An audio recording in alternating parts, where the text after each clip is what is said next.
ആമീസ് അടുക്കള ആൻഡ് ബ്ലോഗിലേക്ക് വീണ്ടും എല്ലാവർക്കും സ്വാഗതം. ഇന്ന് ചോറിന് പറ്റിയ ഒരു തൈര് കൊണ്ടുള്ള ഒരു കറി ഉണ്ടാക്കുന്നത്. വളരെ എളുപ്പം റെഡിയാക്കാം. അത് നല്ല കട്ട തൈര് എടുത്ത് ഞാൻ നല്ല ഉടച്ച് വെച്ചിട്ടുണ്ട്. അപ്പോൾ അതിനകത്തോട്ട് ഒരു സവാള ചെറുതായിട്ട് കനം കുറച്ചരിഞ്ഞത്, ഒരു പച്ചമുളക്, ഇച്ചിരി കറിവേപ്പില, ഇഞ്ചി, ഇതെല്ലാം കൂടി ഇതിലോട്ട് ഇടുക.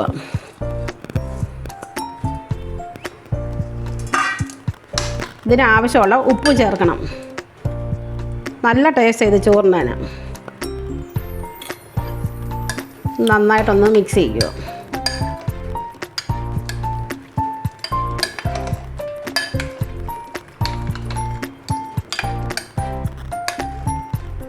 ഇത് നല്ലപോലെ മിക്സാക്കി വെച്ചിട്ടുണ്ട്. ഇനി ഇതിനൊന്ന് താളിച്ചെടുത്താൽ മതി.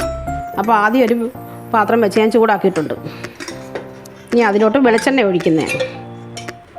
ഒരു സ്പൂൺ വെളിച്ചെണ്ണ ഒഴിക്കുക. അതൊന്ന് ചൂടായി വരട്ടെ.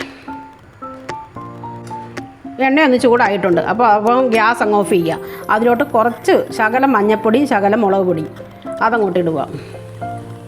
അതിലോട്ട് തന്നെ കുറച്ച് കായപ്പൊടി. എന്നിട്ട് ഇത് ആദ്യം നമ്മൾ മിക്സ് ചെയ്ത് വെച്ചേക്കുന്ന തൈരിനകത്തോട്ട് ചേർക്കാം.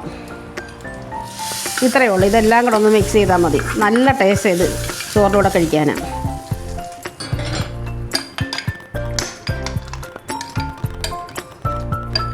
വളരെ എളുപ്പം നമുക്ക് റെഡിയാക്കി എടുക്കുകയും ചെയ്യാമല്ലോ.